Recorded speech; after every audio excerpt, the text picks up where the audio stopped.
love about you. You're the best. We can definitely do that. Let's do it. We should do a little prize, whoever has the best. Seriously, that's a gift card. We'll do like Yeah. a $50 gift card, Visa or Amazon. Yeah, we'll talk. With, Ashley's way too competitive for this. Believe me. I am so competitive. She'll spend like $200 just to win 50, just to think she won. Sounds like a good ROI to me, huh? Well, guys, thank you for joining us on this week's edition of Coffee Talk. It's always a pleasure to have all of you guys join us, and really looking forward to getting into a deep dive with Tristan and Komahai about their project, their deal analysis, and hearing more about their story. But first, we're going to start off, with our favorite part is Gots, Wants, and Good Deeds. So I'm going to open up the floor to everyone that's here, and I think we'll just start it off with Daniel Kong since he's already ready. Yeah, so I got a deal coming up, and I think it's going to be a pretty quick and juicy one. So looking for a Dequity partner. We can talk about it in more details, but it's looking to make a quick 100,000, looking to offer 12% annually or 12% of the net profit. But I got that whole Dequity thing from Corey, so shout out to Corey for that Dequity idea. But yeah, basics of it, it's a 1.5 mil appraised value. I'm gonna pick it up for 1 million and just fire sale it at 1.3. And so just looking to get trying to raise about 180,000 in equity. So that's the basics of the deal. Do you want to just take a brief minute to explain Dequity to anyone on the call who doesn't understand? Because I believe it's one of the most brilliant and creative ideas for raising private money to incentivize the investor. So the idea of the Dequity is, let's say I'm looking for 180,000. I'm willing to pay 12% annually on the 180, or 12% of the net profit, which would be about 100,000. So whatever is more at the end of the day. And so if we close quickly, what I project, it would be a 4 to 6 month close, then the investor would get back the 12,000 as opposed to a certain amount that's higher than what they would get in their annual return. So that's basically, it's you can get the best of both worlds. So you're either going to get an equity part of it that's higher, or you're going to get the debt part of it over a long period of time, whatever is the higher amount for the investor partner. Yeah, Corey told me about that the first time. That was the first time I've ever heard of it. And I was like, man, this is brilliant, because it really brings the investor in more as an actual partner than just actually being, a private money lender, and gives them the upside if the project goes really well. So yeah. I think they get the best of both worlds that way. Yes, sir. Corey's done this for years. We've done it. So it's brilliant, honestly. It's a win-win for everybody, So if everybody's invested in the outcome of the project, and so. Well, let's Daniel, go ahead and drop your number and your email in the chat, so that way if anyone's interested in getting some more information on the deal that's first time here, they can reach out to you and learn more about your deal and the structure. Oh, one more thing cool about Dequity is you're offering more than the average guy. You're offering that little bit of extra incentive, which just takes you above the average guy. So why would somebody want to invest with him if he's giving more? And I kind of have something like that too, to just, take care of your investors, because they're the lifeline of what we do, I agree 100%. Thank you for the input, Indar, because you're spot on with that one. Couldn't agree more. All right, floor is open again, guys. Anyone have Gots, Wants, Needs, or Good Deeds? Well, I know someone who has kind of like an offer, an opportunity for anyone on this call. I'm going to call on Ash and ask you to share a little bit about the general contracting opportunity you have to help GCs get some more business. Yeah, awesome. Thanks, Seth, Alex, and appreciate you inviting me on the calls. Kind of jumped in a few other calls, but this is the first one I'm actually able to sit down and be involved in. So thank you. Hey guys, yeah. So I invest in real estate as well. It's kind of on my side thing, but main business I'm super passionate and growing right now is my company is called renovationleads.com, and we specialize in helping general contractors, home remodelers, renovations companies grow and scale their businesses through mostly through digital lead generation strategies. And so obviously, if you guys know any contractors that are looking to grow and scale right now, looking to get more consistent lead flow, better high quality paying jobs in their businesses, definitely reach out to me. Any contractors you send my direction, we pay referral fees for every month that they work with us. So I can drop my information in the chat. Guys, have any questions to me, of course, reach out. Happy to chat with anybody. Please do. Please put your information in the chat. That way someone can have an opportunity to reach out. And What locations, what states are you doing it in? Across the country? So we work nationwide. I'm based in Florida. My business partner is based in Austin, Texas, but we're working with contractors all throughout the US. And we're actually looking to work with one guy in Hawaii right now, and looking to build him out. So we're not, like I say, we're pretty open. We'll just keep growing it out as we can. Where in Florida are you located? West Palm Beach. Awesome. Does anyone else have anything they'd like to share off the top of their head right now? I got some stuff. So I got something. go ahead. We'll go with Jared first, and then you're up, Greg.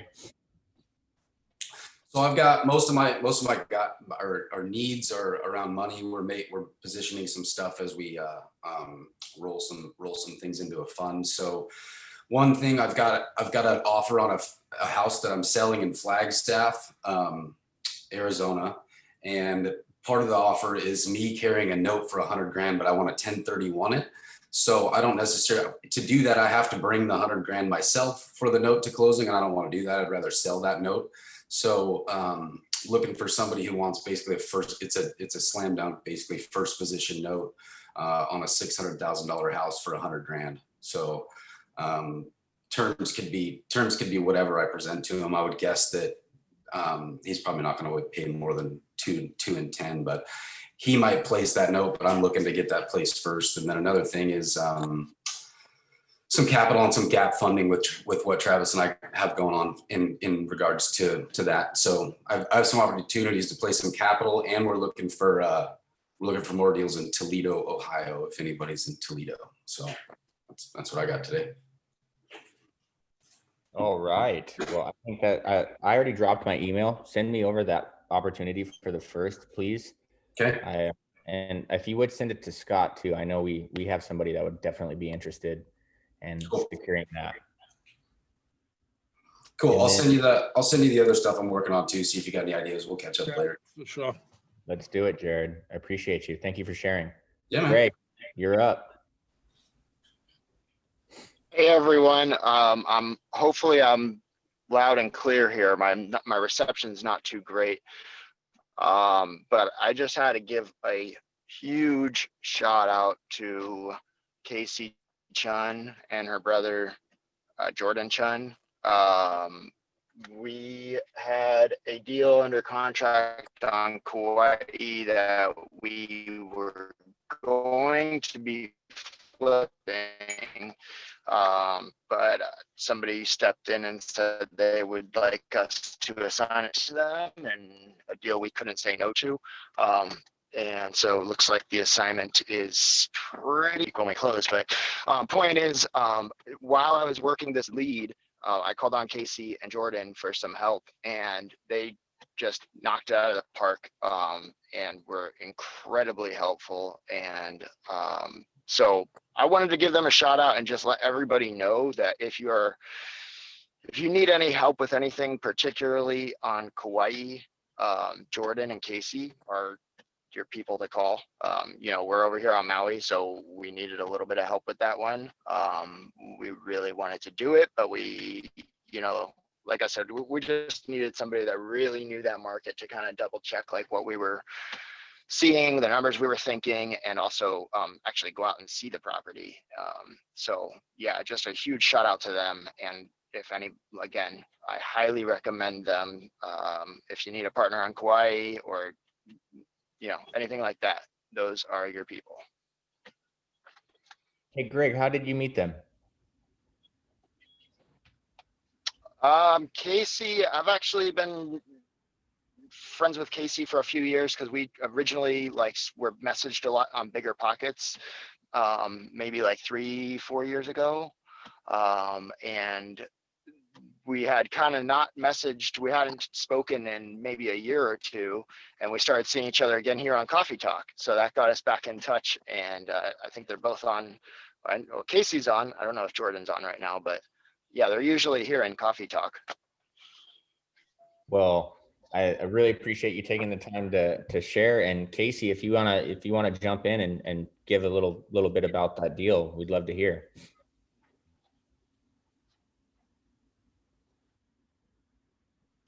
Maybe not. Are you there, Casey? Can you guys talk? Hi, I am here. Sorry. Can you hear me? We hear you loud and clear. Kind of working and so I kind of explored, we explored a potential JV or maybe even assigning the contract. Things didn't work out, but I mean, I'm always willing to help. I knew a broker who was able to get a BPO done the very next day to kind of check our numbers. And other brokers were just kind of tied up.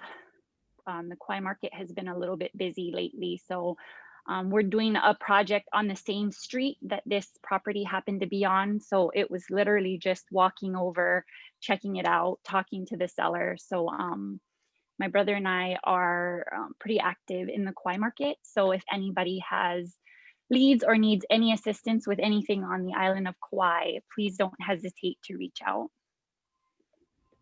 Well, I'm so grateful for you taking the time to share with us. And I'd like to make an introduction for you. So my email's in the chat box, Casey. And I think I have a client that you could probably do some work with. Awesome. Thank you. Yeah, you're welcome. I just want to, I have a couple shout outs. I want to give a shout out. Yeah, again, I mean, I forgot to mention that BPO. Yeah, that just shows what getting someone that's willing to help and has other connections as well can do for you. Because obviously it probably would have been a little bit harder for you to go find someone over there to do a BPO with how busy everybody is on the island. So again, thank you, Casey, for helping Greg, and congratulations for you two signing that contract and hopefully making some good money on it. So I'm gonna go ahead. I got two. Yeah, thanks again, Casey. Awesome work there. I have two. I want to thank John Kim. We spoke a little bit about potentially doing an investment together. And then I want to thank the whole group as a whole, because when he started to ask a question about a self-directed IRA, the chat box started blowing up and everyone was really contributing, trying to help. And that's really what this call is about. And then secondly, I want to thank Corbett and Tristan before they even go ahead and present for us, because we didn't give them any heads up. We kind of just asked them right away, put them on the spot, and they agreed to help us out this week with presenting. And we were actually doing a little call before, and we talked about how on majority of calls like this, you're learning and hearing from like a super experienced investor that's just, so much further than the majority of investors first starting out. So I'm very excited about this week's edition. So we'll have the ability to hear from them on their journey and hear their story about how they did this. So unless anyone else has anything they need or they want or a good deed, we're gonna jump into this.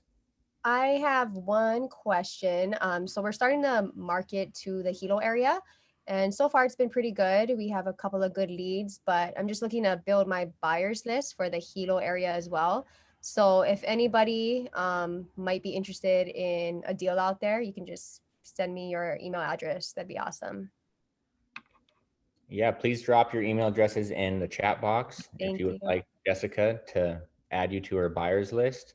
I'm sure that's a huge opportunity, as it's hard to come by those off-market properties on island. Thank you. You're welcome. Thank you. Anybody else? Floor is open. Which Jessica was that? Jessica Brown.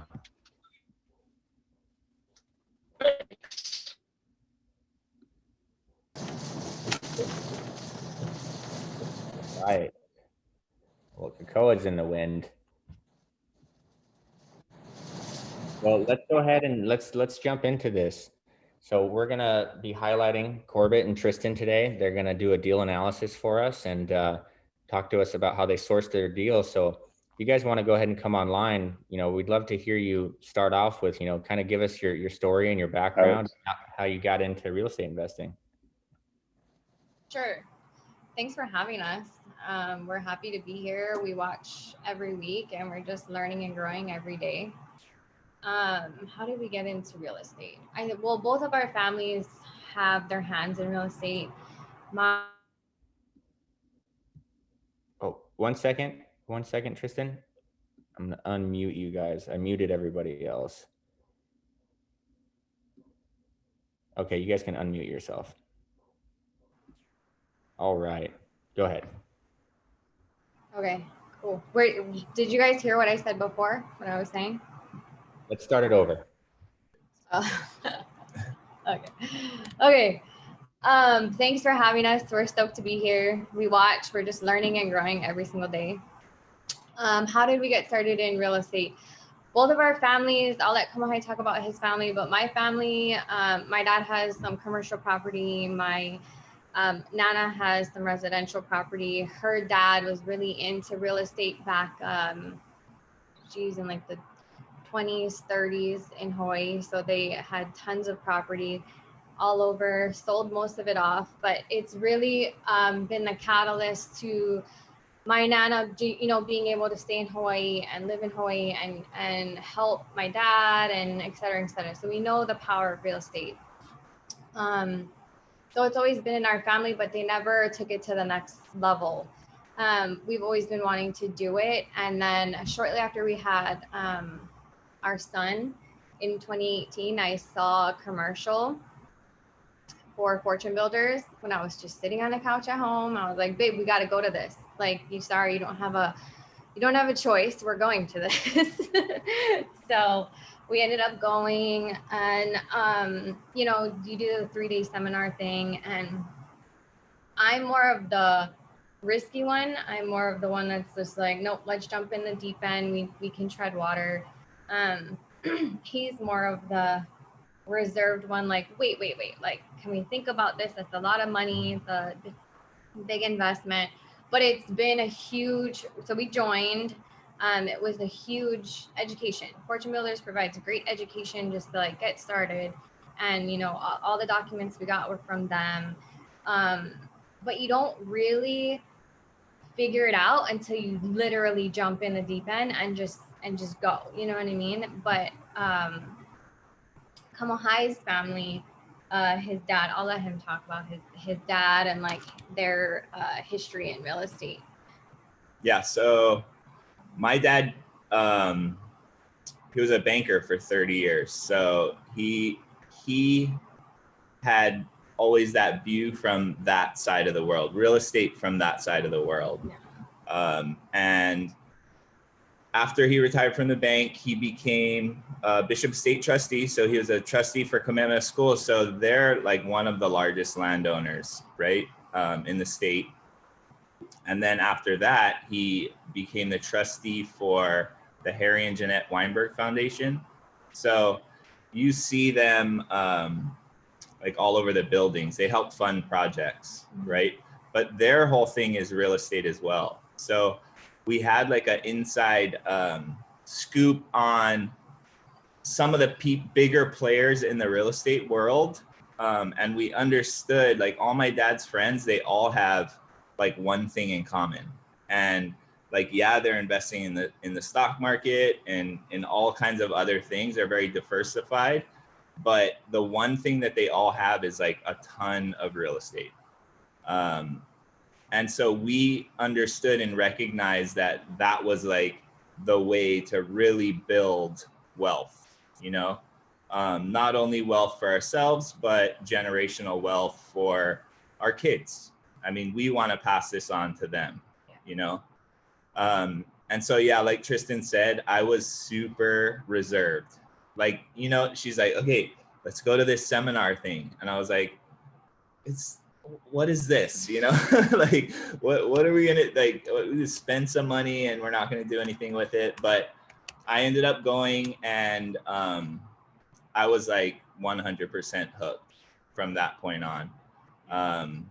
And so we kind of just like dove in. to that whole education side. And we linked up with a bunch of people in the community, but it was pretty hands off Yeah, we didn't. for us. We didn't do anything for like a year. He was still in school.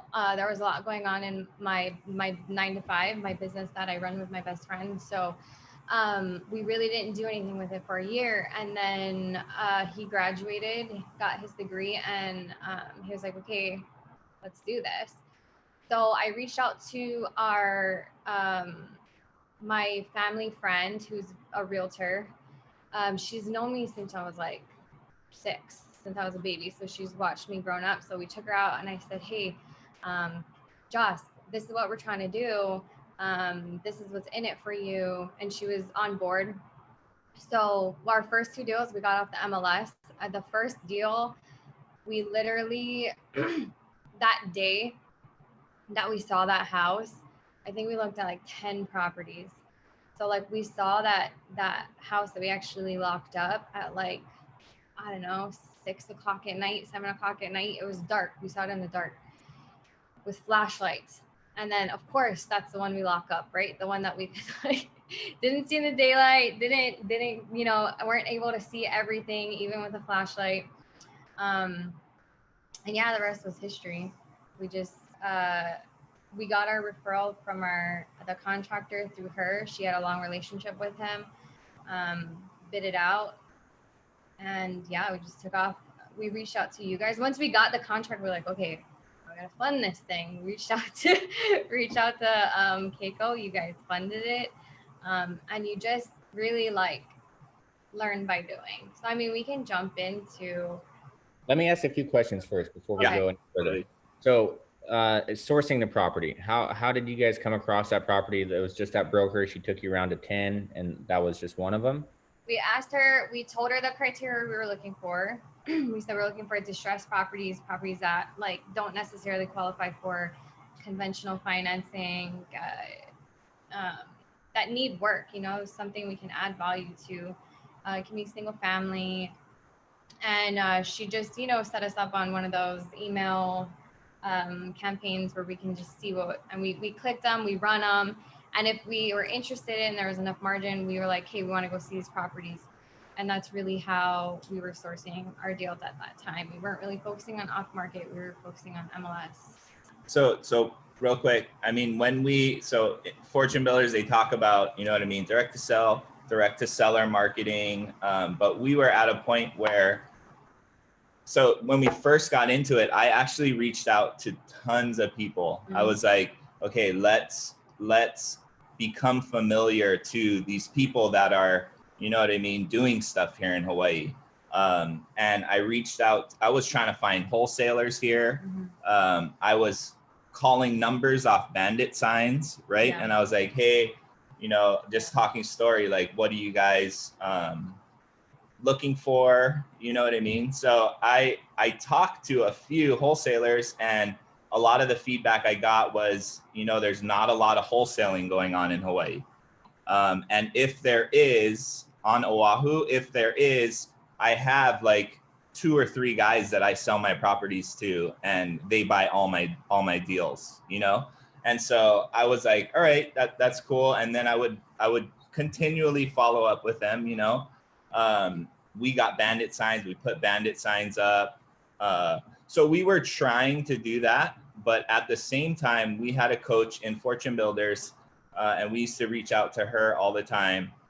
And we're like, okay, we're trying to do this side, and she's like, just throw offers on the MLS.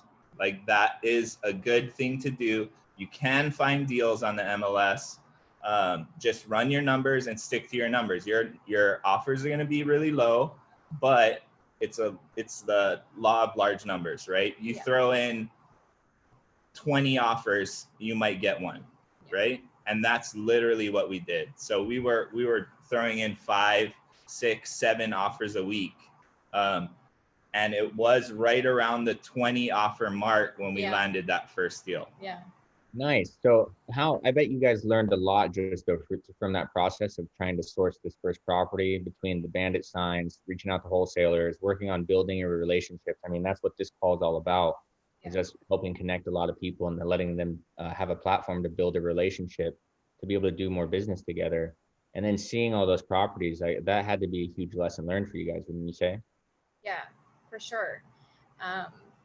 Learning what to look for, estimating your rehab costs. The mainland rehab costs are much less than Hawaii rehab costs. They're adding 20-30% to what you were taught on Fortune Builders. It was nice because our contractor at that time if he was available, he was walking properties with us. So that really helped eliminate a lot of like the back and forth. What did we miss something? Estimating the rehab and stuff like that. So much. Yeah, I mean, we don't walk every property now. Yeah. But I think in the beginning it was like very, very helpful. I mean, Yeah. feet in there, looking at certain markets and understanding pricing in those markets. And I mean, learning everything. I had no construction experience or background at all. Yeah. So just being in the properties with the contractor, him telling us numbers about specific things, you just get good at or better at understanding how much your projects are going to cost, how much materials are going to cost, all that stuff. So yeah. We're happy that we actually did walk so many, put in that time, put in those hours to really walk houses and be in there and feeling how wonky a foundation was or how much termite damage and what it, you know what I mean? All that stuff was invaluable. Well, I love it. So now I think that was a pretty good intro, and I appreciate you guys. Really? Go ahead. Hey, Alex, real quick. Can you give us a little bit of the mindset that you have? So a lot of people that are listening are brand new. I'm pulling a Greg, by the way, this weekend. I'm driving, but I love the fact that you guys had to do so many offers and you had to go and just not give up. Talk about the mindset of what that feels like when you first get started and you're making offers and you're trying to put bandit signs out. Like, tell us about that journey, because I think mindset is just as important as the actions. Yeah, for sure. What I wish I knew then, back in November, December of 2019, I wish I knew then what I know now. We've joined a couple mentorships since then, and it's really helped fine tune our mindset. But I also think that me personally, and what I've just been through in my life at a young age, that I have a tough skin. And having to build my other business, I was okay with rejection, because in my other business with nonprofits and stuff, you do a lot of grant writing, and it's the same thing. It's law of large numbers. You put out a lot of RFPs, a lot of grants to get funding to fund your business, and you get a lot of no's, and all you need is one yes. So just being persistent, consistent action every single day is what we needed. And we needed to be on the same page and be really solid. And like when I was like, fuck, this sucks, you know what I mean? And then he would be like, nah, we're just gonna keep going. And then vice versa, we just play off each other. But I think just remembering why you're doing it. They always say, know your why, know your why, know your why. And it's so true. Because you can give up, and being cool with taking no's. You got to be okay with taking a lot of no's. So that mindset, I don't know what else. Yeah, no, 100%. Everything she said, I feel like it's definitely mindset. 90% mindset, I would say, for us. Yeah. 10% application. And yeah, I mean, we know a lot more about and understand more about that now than we did then. But yes, it is all about consistency, being okay with with getting those no's. We're aligned as a team. I think that's super important. We're lucky because we know a lot of investors that are just one half of a marriage, and that sometimes can be difficult. from what we've heard, but we're definitely, we share the same passion, inspiration, and we understand what our goals are and how we're trying to get there. And I think that's important too for mindset is looking a little bit down the road and making sure that you're reminding yourself of that, even though you're putting 20 offers in and getting outbid on 19 of them. Yeah. So one of the mentorships that we joined with and Tay and Zasha, and I think Sheena, them are on here, can attest to Steve Rosenberg. We joined after we started following after he was on here, and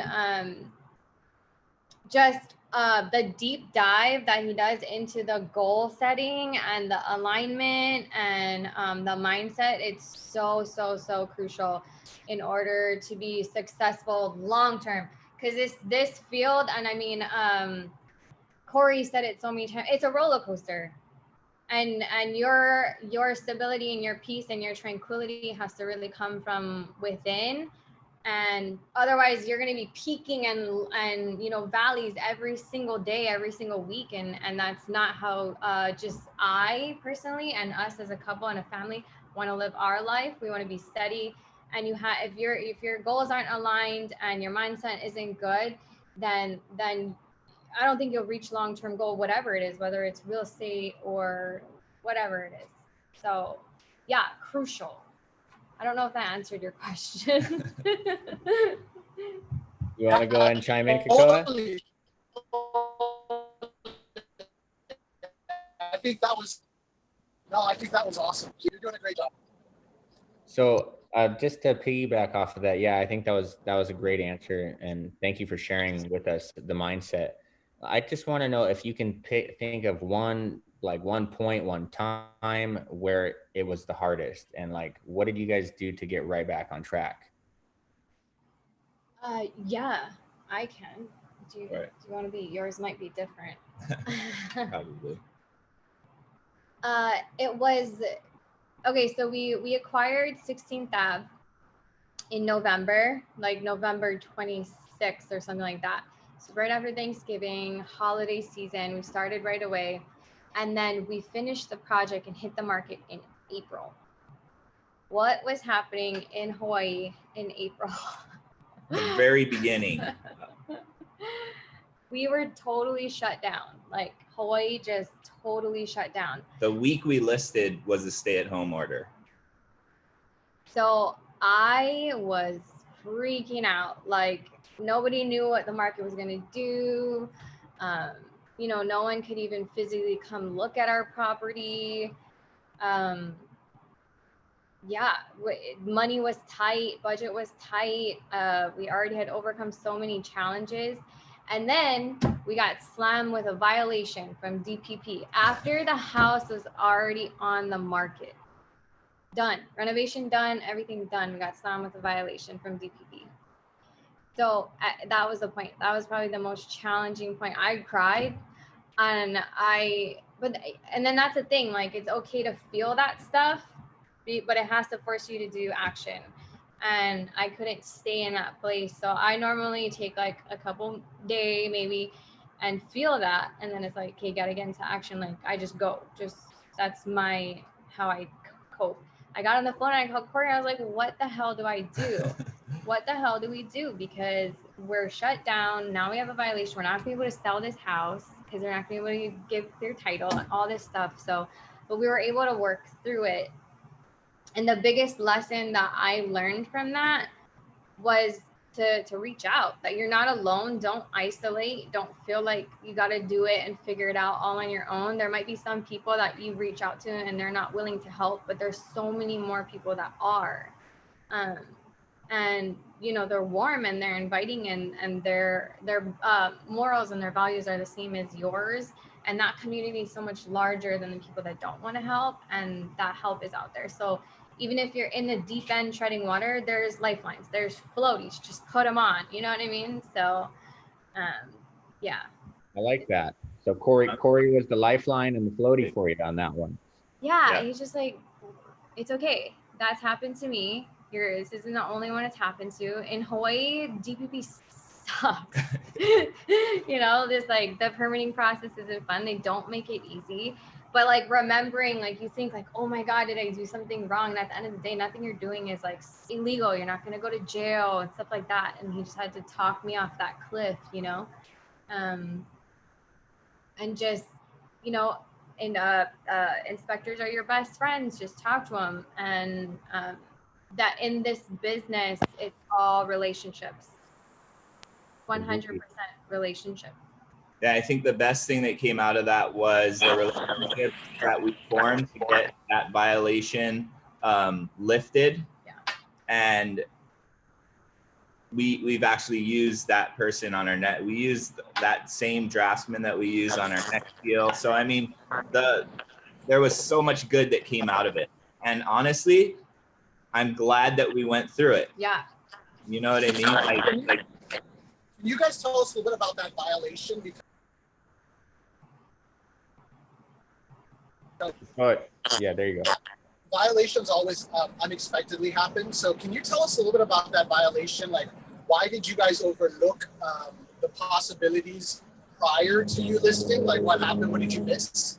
And what was the violation? And then if you were to do it all over again, what would you do different in order to not have that happen? Because every one of us is probably, anybody who's in the flipping space will get a violation at some time in the future. We've got plenty ourselves, but I'd love to hear a little bit more about yours. Yeah. And what's funny is like no amount of education you pay for or whatever, they don't talk to you about any of that stuff. You're not gonna learn about any of that stuff. You know what I mean? You only learn by doing. Pull permits. Pull permits. No, like as you know, as much as you can and are willing to do, you should pull permits. You chose not to do permits. Tell us about what you. So tell us about your scope of work and then why you chose not to do permits. Okay, so for this house, we touched every inch of it, including the foundation. But we had advice from our contractor, who is no longer our contractor anymore. Just so everyone knows. But he had said that as long as we're not increasing any square footage, we're not changing layout in any way, you don't need to pull permits. No need to pull permits, right? So naively, we went with that advice and we made it through the whole project, right? We made it through the whole project. No inspectors came by the house that we knew of, right? No letters being sent, you know? No letters being sent to us, nothing. I mean, there were some moments though, like midway through the project, I'm looking at the house, I'm like, bruh, how are we not getting a violation right now, you know? But so what ended up happening was somebody complained, right? The inspector came out, and on this project, we had to do extensive foundation work. So one of the breaking points for me was that. So hers was the COVID thing. Mine was when we found out how much or how extensive the foundation issues were. So the inspector came out, looked at the foundation and saw what we did to the foundation. And on the violation, it literally said that we didn't pull a permit for a brand new build. For a new dwelling. For a new dwelling. So Because they were deeming it as a brand new house. right, because we changed all the posts and piers. We dug down 3 feet, backfilled. We wanted to make that house solid for the end buyer, right? So because we did that, that's what the violation came out as. So the buyer of 16th and DPP's records, they bought a brand new house. So what would your guidance be now to anybody who says, hey, my general contractor said,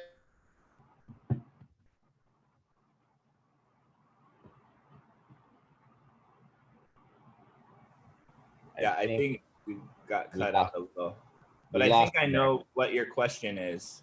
And Trust but verify. trust Get a second but opinion. verify. Yep.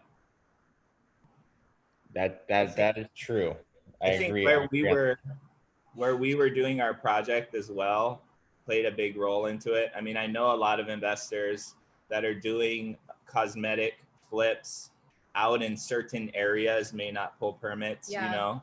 If you're in a higher price point neighborhood and area, you should probably pull permits because the neighbor, especially during COVID too, right? When everything shut down, people are at home and your neighbor, they're listening to you do construction all day. They're probably going to get irritated.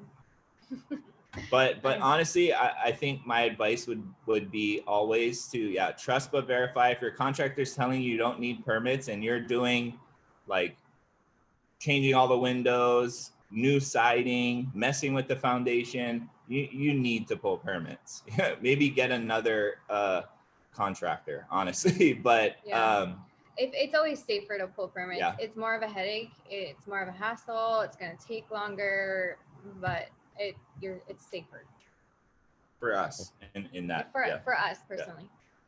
Well, guys, let's let you get into your deal analysis. I know you prepared something for us, so I'm going to go ahead and make you the host, and you should be able to share your screen. Okay. Okay, cool. Let's just go over Molly. There you go. You guys are the host now. Looking forward to seeing some pictures and running through the analysis. Hey guys, I just want to say I'm on, and I know Kamal High and Tristan's project, and it wasn't an easy project for the first round, you know, and but you guys got through it, so that wasn't it was an advanced renovation project, and I give you guys a lot of credit for that. For Can you us, guys see our screen? no, not yet. Oh, okay. For us, when we're deciding whether to pull permits or not, if we're doing anything structural, we'll pull permits, you know, and then we have to decide whether if we want to add square footage, then we decide whether or not we need to pull permits to capture that value on the back end when you resell, right? So that's always kind of what we make our decision on. Also the neighborhood too, right? Like if you're in Kahala or Kailua, where it's notorious for the neighbors to peek out their window and like call the, you know, be the enforcer, then we will probably, you know, think twice about pulling permits. The main thing is too that permits take a long time, right? And technically you're supposed to pull permits on everything over a certain dollar amount. I mean, the last I heard was like $1,000. So, I mean, you're not gonna, you know, even if you play by the rules and you're just renovating you know, switching out your cabs and you're gonna spend over $1,000, like even if you pull permits, you put in your permit application for switching out cabinets, like, or something like that, like they'll probably hate you at DPP, you know, even though you're playing by the rules, you know, so it's a big question mark when it comes to that. But take it away, guys. Okay, can you guys see now? We sure can. What do you see? You see deal analysis. Before. Okay. So this is 16th. Just some quick and dirty. Yeah, we're just gonna go through this one and then the one that we just finished. We just closed on. Yeah. So it was a tiny. It was tiny. Okay, so the numbers, we bought it for 605. We rented it for 145. We sold it for 915. It originally appraised at 950. And Kamahai and I both feel like if we sold it now, we would have got that. It's crazy. Our two projects couldn't have been more different. We're talking about like total structural and like crazy. We touched every inch of that house, a small square footage, small lot size, difficult DPV process, difficult escrow process, compared to Niumalu, which was cosmetic, huge house, huge lot, really easy escrow. Like, so kind of cosmetic. they couldn't have been any different. But yeah, so we ended up selling it for $915. Wasn't what we projected, but we also decided to sell during a global pandemic when Hawaii was freaking out. I think too, when we listed and the state shut down, I mean, we all know how the market has gone since then, right? Yeah. But in that first like week or 2 weeks, people didn't know what the hell was going to happen, No. right? And a lot of people got scared. A lot of lenders stopped lending, right? In that first couple weeks. And that, I feel like, scared away a bunch of buyers when we first listed. But I mean, we ended up selling at 915. It was an all cash offer. They closed in 20 days. It was pretty smooth, you know? Yeah. And like you could see, we didn't make a ton of money on this deal. We didn't lose any money, and we didn't lose any of our private money, and Keiko made money. we made money for our investors. I mean, both of these deals, you're going to see that the numbers are one thing, but the lessons and experience and relationships that we've formed, the systems that we've built since, all of those things are something that numbers can't show. Yeah. Yeah. And I think it's priceless, right? That those lessons are priceless. Yeah. But people pay out big money to learn to do what you guys just did and what you guys are doing now. And like I said before, I mean, that project was not easy. So like the lessons are priceless, and it basically got paid $15,000 for a huge education, you know. And yeah, some people pay thousands of dollars to be mentored, and they still don't get this type of lessons and the learning. So, and I know this one will only make you guys stronger, right? So sometimes it's not always about the bottom line, right? Especially when you're first starting out. And like you said, like doing this project has helped you build relationships, and now you have different vendor contacts. You know who to use now and who not to use, right? So you're gonna have to figure that out eventually, but now that you already have, and you're gonna tighten everything up. So this is like a stepping stone to like the next level, right? Yeah. So, totally. I think when we were talking to you on the phone, Corey, one time, I was like, we said, we're glad that we took all of our like gut and shin, punches and kicks during these first two, or else it wouldn't have been like a real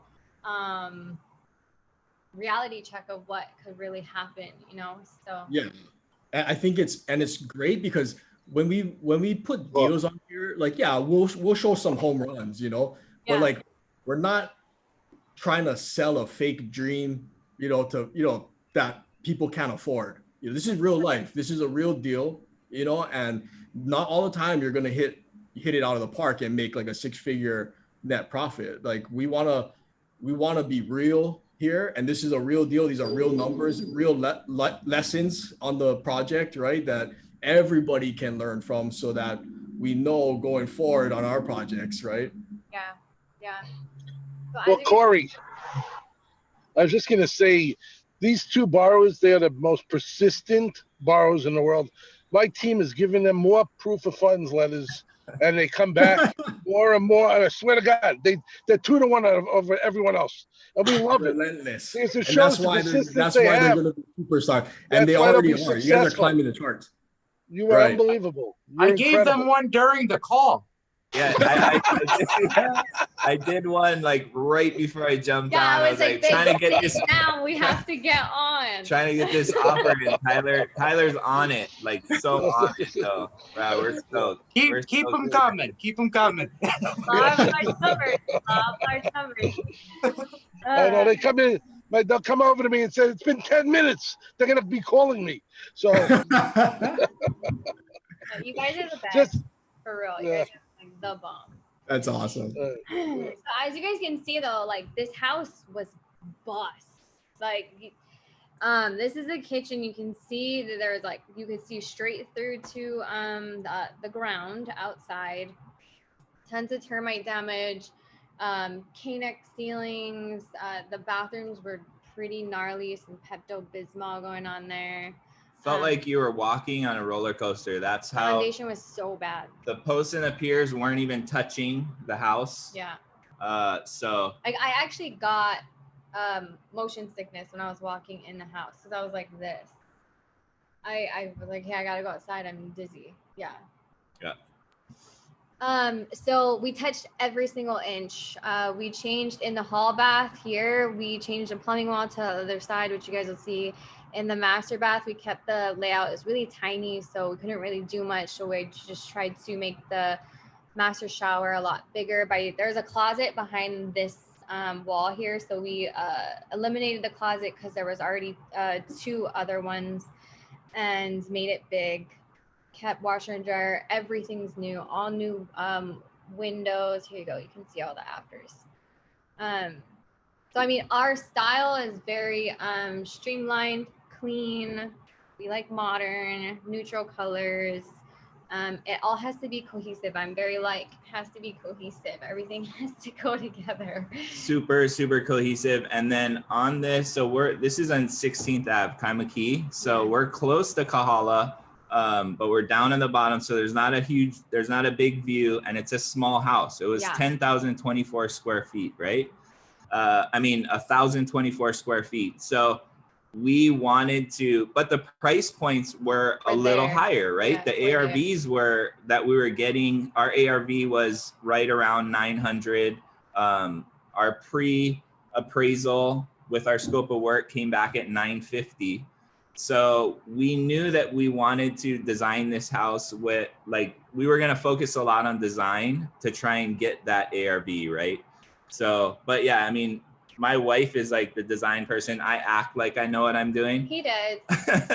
But I mean, she lets me throw some input in there, but this is all hers. I mean, it's really important for us though to be as cohesive as possible in our design, right? So when when you walk in, everything flows together. Yeah. Yeah. So that's kind of what we came up with. So that's the after. Yeah. I love it. It's beautiful. It's like modern. Like I like how you stuck with the black fixtures and like throughout. It's because it's very white, but the black makes it, it ties it together. So I could tell like you picked everything for that specific reason, right? Yeah. Yeah. Even the black handles and the fans. Attention to detail. To be like enough. But you guys definitely added that extra little touch. Goes a long way. Thanks. Yeah, I'm probably maybe a little bit too anal, but working on it. Yeah, he's working on it. Yeah. Okay, so that's 16th, and then we got Niumalu while we were doing 16th. Niumalu's story was a little funny because we were following this house for like months. And we watched it go in and out of escrow. Like 4 months. Yeah, and we just kept our realtor. We're like, no, let's try again. And then finally we locked it up at 972. It was originally at $1.8 million. $1.8 million. It was weird that they had it listed at like 990. Then they took it off the market. Then it came back on at $1.010 million, and then they took it off again. And then I think it came back on at like $1 million. It was weird. Yeah, but so weird. We threw an offer in right away, and they went in with somebody else. In escrow, fell out like 3 times pretty much, but we followed it. That's one of the important things for us too, is like, okay, maybe we didn't get it, but we're like, we have our realtors like check up on it, right? Yeah. Check up on it. Yeah. And so that's what we did with this one. We also touched every inch of this house, but we were kind of we were scared because it's a high price point, you know what I mean? We're like, holy crap, how are we gonna do this? And then it was tight, Keigo, you guys were like, this is tight, we can't fund as much as we could fund on 16. So we're like, oh shit, should we even do this? But we were like, another comp came on in Kalani Pu'u, which was like, I think the next neighborhood over. And it came on the market for like 135 or something like that. It didn't sell there, but we were like, okay, maybe we can do this. Locked it up. Our reno was originally, we got 130, it went to 150, sold it at 1.4. We actually made money on this one. Not a ton of money either, but lessons, I'm telling you. And I mean, 50 grand is it's a salary for a whole year for somebody, you know what I mean? Oh, So yeah. I'll take it on our second deal. These are the befores. It had like 3 different kinds of siding on there.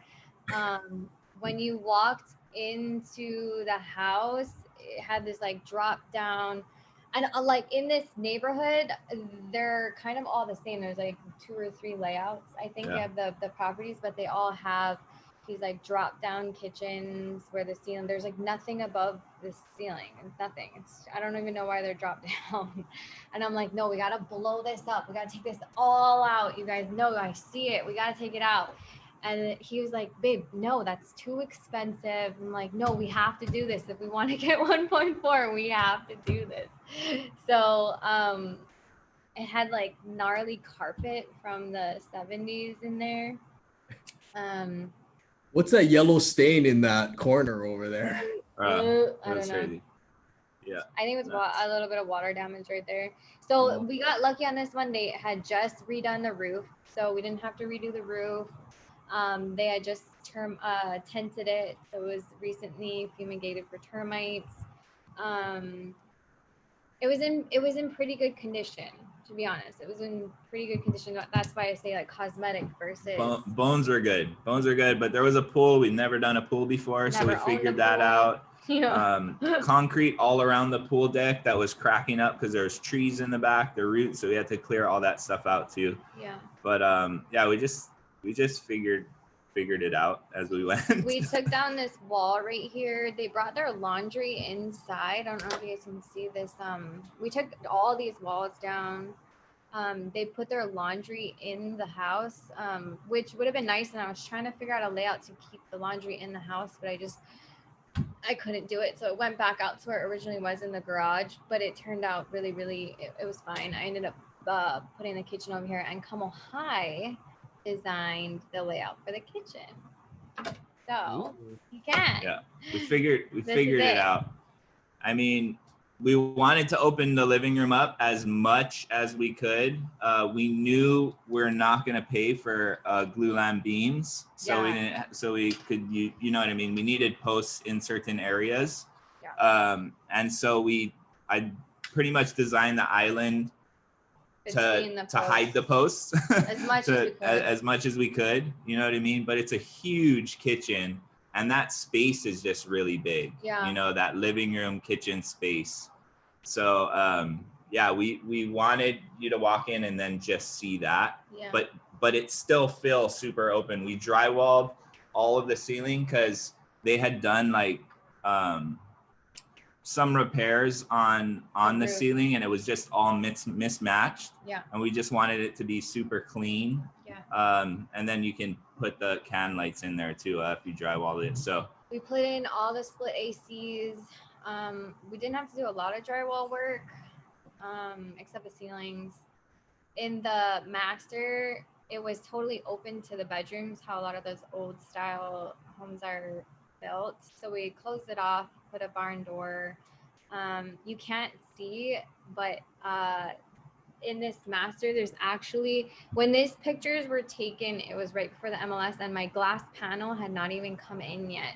So they installed the glass panel probably like 2 days after it had been on the market. So I had to like go there and like clean up in between showings. It was so gnarly because COVID, everything was delayed. We waited forever for our appliances to come in because I had to special order this bad boy right here. I don't know if I'll do that again. yeah, we made enclose the garage, put a garage door on it. All the comps had garages. All new decking around the pool. Luckily, my uncle's a pool guy, so Yeah. we changed out all the mechanicals, had it checked out, and all the lines were pressurized. So that was really good. We didn't have to spend a lot of money on the pool. Yeah. And then just sodded it up, did some landscaping and threw it on the market. We were on the market for 6 days. We had 6 offers in 6 days. 4 of them were over our asking price. One of the things we were a little worried about was the appraisal, right? because we knew we were going to have somebody come in with that was going to need to use some conventional financing. Mhm. We were hoping we'd get a cash offer, but at 1.4, I mean, Yeah. who knows, right? Yeah. But luckily, all the offers had appraisal clauses in them. The one that we ended up going with had an appraisal clause with no limit. Which is crazy. So right? they wanted the house Yeah. badly. Yeah, so it was super smooth. They closed in 30 days.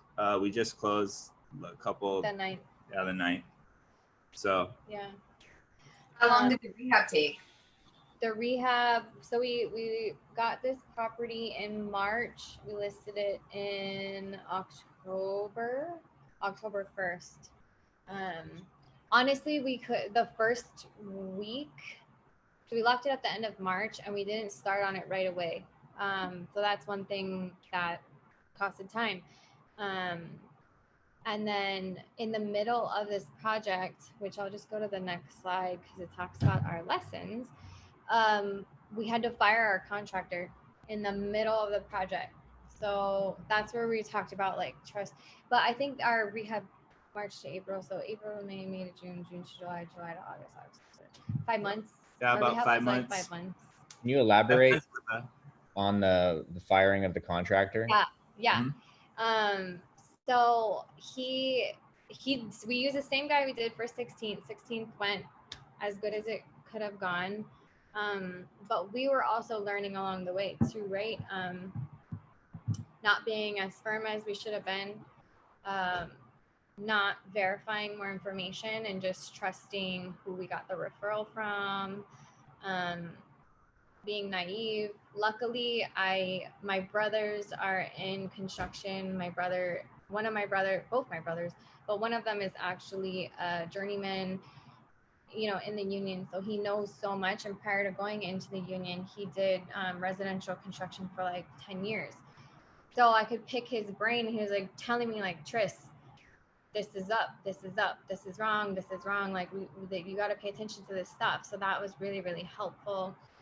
But what ended up happening is our contractor kept asking us for money every single Friday.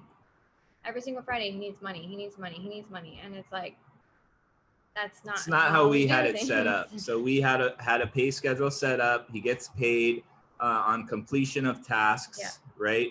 And that's how I know some people set up, they pay their contractors every Friday, right? But he wasn't just asking to get paid every Friday. He's asking for 20 grand every Friday, right? So he was doing like a bunch of other projects at the same time, and not getting paid for those, and basically using our money to float everything. Yeah. And it came down to they just walked off the job. Because we said no. We said no. We're done with We this. said no one Friday. I was like, you know what? I can't. This is not how we work, right? This is what it says in the contract. This is what you're supposed to get paid, and you need to complete these tasks before I'm going to give you any more money. And he just never showed up on Monday. So we had a little lag time there. Yeah. Because we had to go find a new contractor. Luckily, we had somebody that worked out even better. Yeah. And is, Solid. super, super solid. We're really happy that happened as well. So yeah, those are all things that can be good things. He was a broke contractor, and they say to beware of those. And those are the telltale signs. And we let it go on longer than it should have. And that's why we say like, and the reason why we went with him too is because he did have the cheapest price. And he said he can beat out any bid that we get. And that's really enticing as like a new investor, but at the same time, that doesn't normally equate to ethic and professionalism. So yeah, that's what delayed the project. So Niamalu probably could have gone on the market a month earlier, but I think everything worked out exactly the way that it was supposed to. And I'm spiritual, so I think it was God's plan the way that everything worked out. Yeah. But the lessons are, like Corey said, they're priceless. And I just wanted to lay some of them out there for you guys, that what we learned was, inspectors are your best friends, have multiple exit strategies. So like for 16th, for example, we went on the market in April, but we didn't end up closing until August. Yeah. Until the end of August. That was a lot of money just every month. And what we should have done is refied it and rent it out and just broke even, or no, we left actually a little money in the cash flowed a deal. little bit on that. So, but I was so like had the blinders on, like, no, we have to sell this house. But we should have gone with a different exit strategy, and then we would have not have leveraged money during those months, you know, so or hemorrhaged money those months. New Malu, I did a lot of the bid outs for materials and stuff like that. So it was really good for me to know my material costs and know how much drywall costs, how much everything costs. So you know when you get bids if they're good or not. So know your material costs, stick to your draw schedules, just like the nightmare we said with our contractor, and hold them to it. They sign it and be firm. He's Joe Aloha, so he'll like just talk story and like be the nice guy. And that was my biggest learning lesson is I'm the guy that like walks in and is like, hey, what's up guys, how's it going, you know, like walk on the job site. And I'm normally the guy that is on the job site bringing materials and, you know what I mean, making the like project manager, right? Yeah. And so like I'm always like making sure everyone's, you know, taken care of, everyone's happy. And so sometimes to a fault, right? So what I learned is that, yes, it's good to have more like morale be high, right? Because then the guys are happy, they do a good job, yeah. They work hard, which right? is super important too. But at the same time, I am the boss. Right. So I need to be able to act as a boss, right? And a lot of times it doesn't mean that you're just super nice to everyone. Yeah. You have to tell people, you know, like, no, you can't do that. Yes, you know, so that was like one of the lessons that I learned. Yeah. And then you have me, like if anyone's really like met me in person, I'm like this 4'11", like little thing over here, and I'm like, hey guys, no X, Y, and Z, so then I'm the bad guy, right? So it caused conflict between us. But yeah, just knowing your draw schedules, sticking to them, knowing your contractors, being aligned with your partner. And then, like I said, always find the solutions in the beginning. It's business is 90% mindset, and there's always a solution. There's always something that you can do, and reaching out and asking for help, knowing that you're not alone. Don't feel like you're isolated, even though it feels like you have like 100-pound weight on your shoulders. There's somebody that is willing to help you carry it. You know what I mean?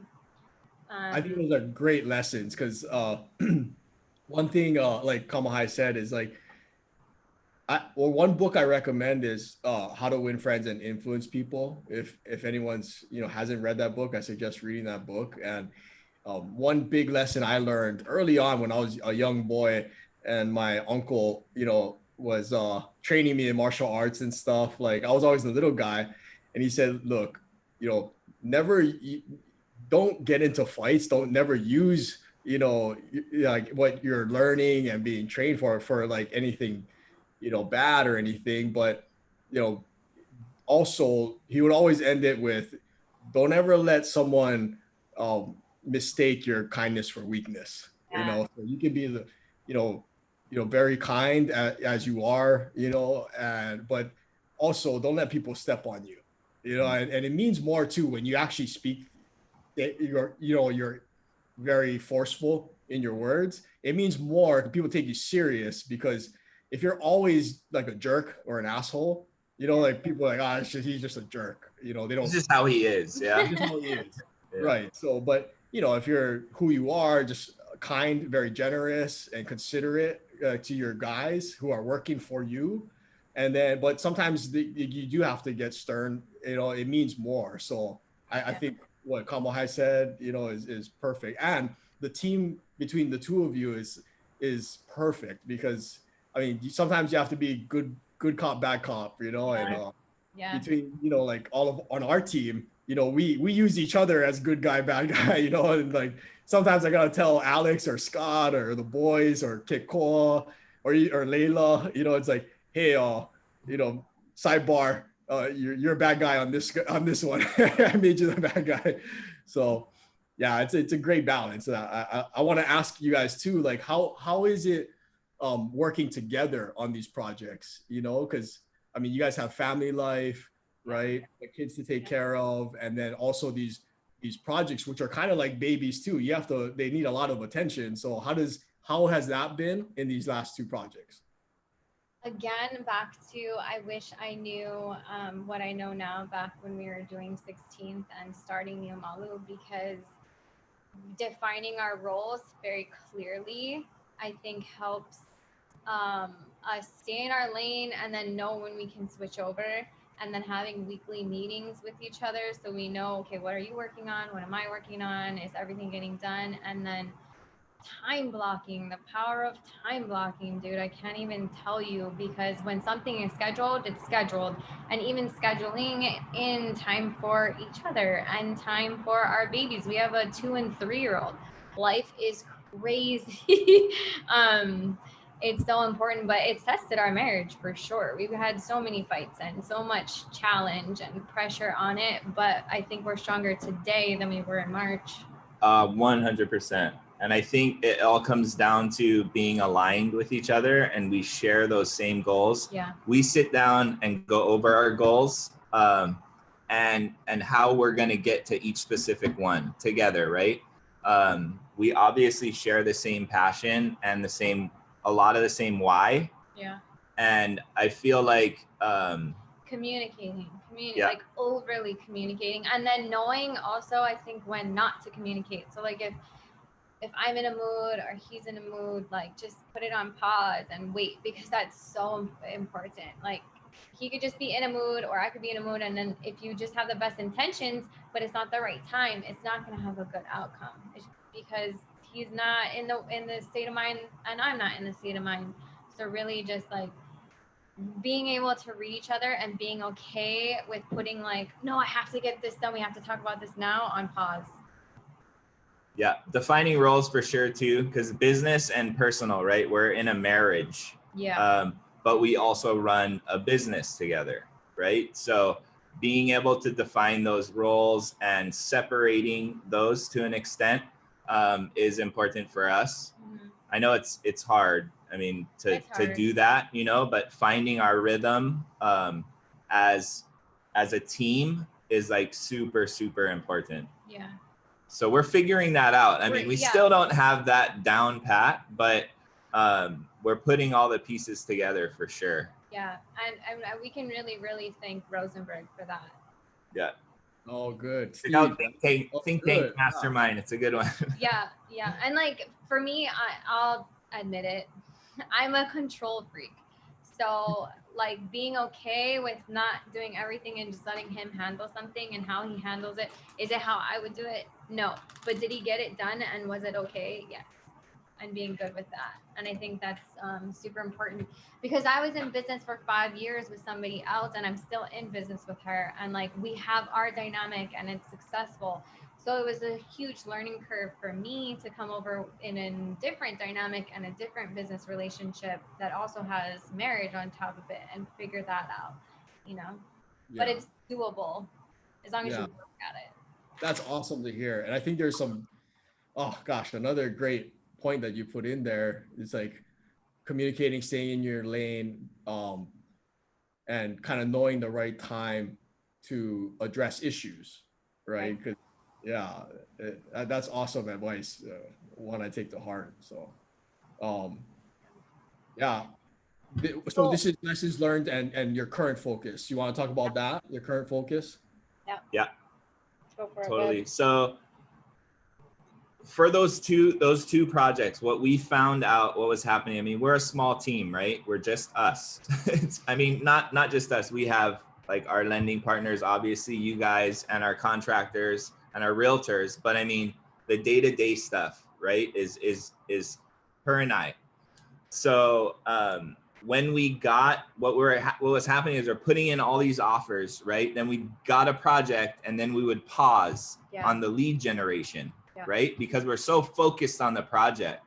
But then we finish the project and sell it, And then shit, where's all the leads, right? Sorry, I don't need to swear. But so what we found out, what we're learning is that aspect, I mean, the lead generation just cannot ever stop. It's the lifeblood of the business, right? You need to continue to do that. So however that looks, if you need to outsource it to, you know what I mean, a VA to do your cold calling, whatever.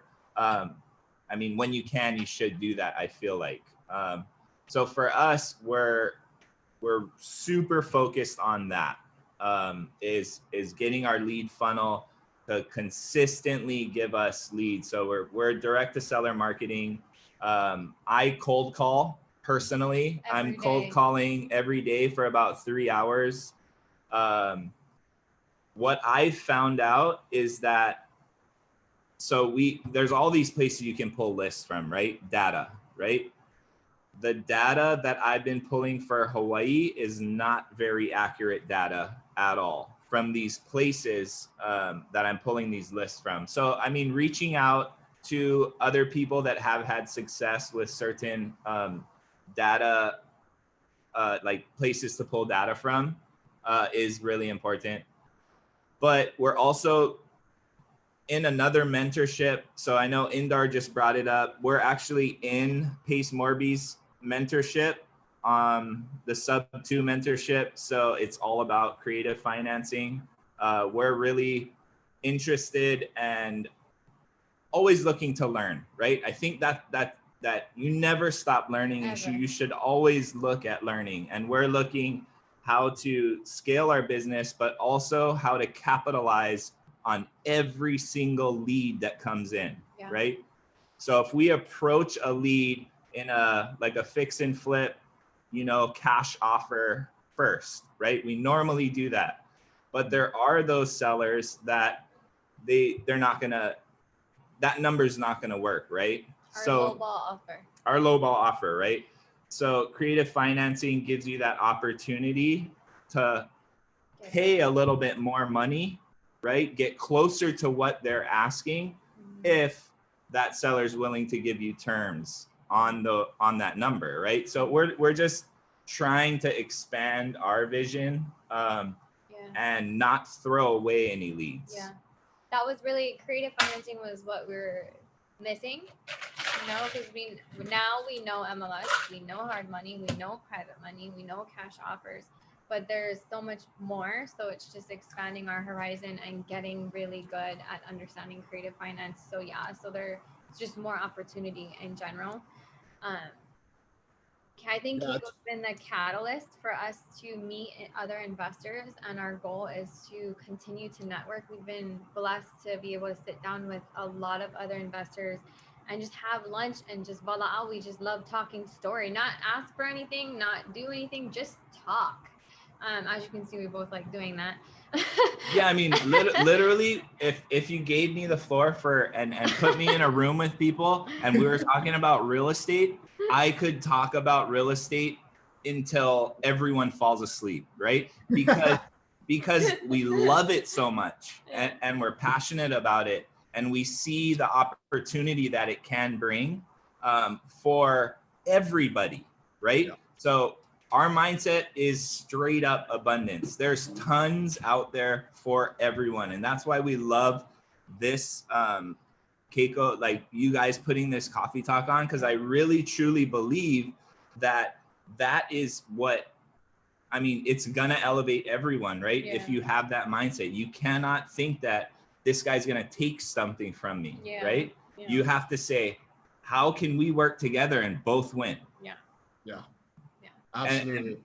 And so, yeah, I mean, we love this, and being able to network and collaborate with as many people. We had lunch with, well, we hung out with Daniel this last week and looked at one of his projects, right? So just being able to like sit down and talk with people that are doing it, you know what I mean? And how can we help each other? Yeah. Like, I want to add value to you too.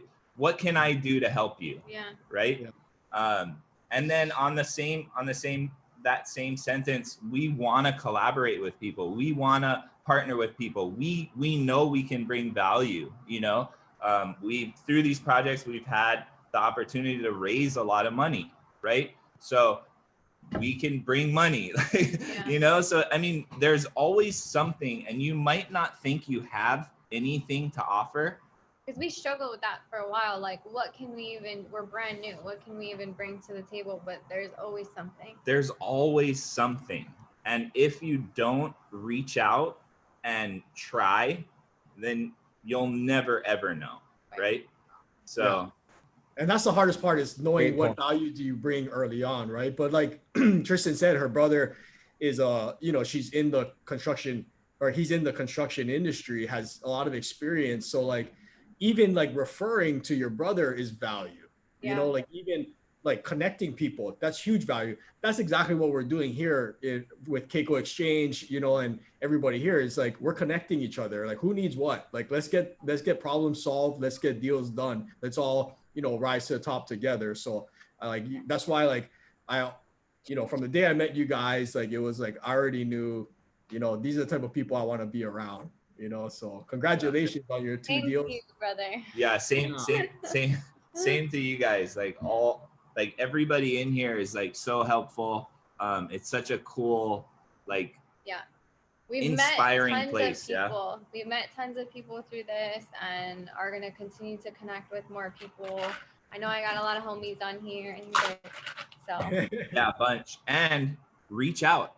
Like, if you we're open books, as you can see. We want to be as transparent as possible. We're not super experienced, you know. We're not experts, but we will be. Yeah. But I mean, if anyone ever like wants to talk or meet up or have lunch or run through anything, if we can help in any way, like, we're super down to do that. So like we say in Hawaii, right? No shame. Yeah. No shame. No shame. No shame. No. Right on, guys. Yeah. But yeah, that's it. Thanks for We having really me. appreciate you guys coming on. Yeah, no, I think that was excellent. I think everyone really pulled something out of that, whether you're super experienced or brand new or just looking to get into the business. There was so many lessons learned, and there's a lot of, I call them golden nuggets or bombs dropped that were just, you know, critical learning aspects for us all. I learned quite a few things out of that, learned more about you guys, and really those projects are some of the best remodels I've seen. Just absolutely beautiful. You guys did a really good job. We're gonna go ahead. If you guys click on my screen, you can pass me back over the controls. Okay. We'll end the recording, but I think there's probably a few people in here that might want to talk a story with you and have a few questions. So I'm gonna go ahead and end the recording now. Oh, I just wanted to give it to me. guys is that then when they did their flips, they had some decisions where they could have like cut corners and nobody would have known, like, with the foundation, but they spent the extra money to make sure the house was solid for like these new homeowners. And it just goes a lot to just show your character and like your integrity and just like the whole way you approach the business with abundance mindset. I mean, I love just like having lunch with you guys and just sharing, and it's awesome just to have like other investors like you guys around. Appreciate it. Super. That's awesome to hear. And thanks, Daniel, for saying that, because obviously, you know, you guys wouldn't necessarily say that because you are who you are, but that's huge, you know, that's huge. Congratulations. Thank you. Thank you. You guys are awesome. Thank you. Right on. Who's that? Who's that? What's going on? I'm listening. I'm paying attention. Just saying Right thank on, you. guys. Well, thanks again for another great call and for jumping on this Friday. Everybody have a great week. Thank you, Kamahai. Thank you, Tristan. We're going to hang out for a little while and talk story, you know, like we always do. So feel free. Otherwise, if you're logging off, we'll see you in the Facebook group and see you next week. Woo! Thank you, guys. Thanks, Alex, Great. for holding the How do fort. I just Good job, So Alex. You're a great host. appreciate you. Click on where my face is, the three little dots, and then you should be able to see a post. Yeah. There you go. All right. Got So are it? you guys looking at any other deals right now? Yes. Yes. Yeah. Yeah. So I've been getting leads through my cold calling. We're looking at a deal in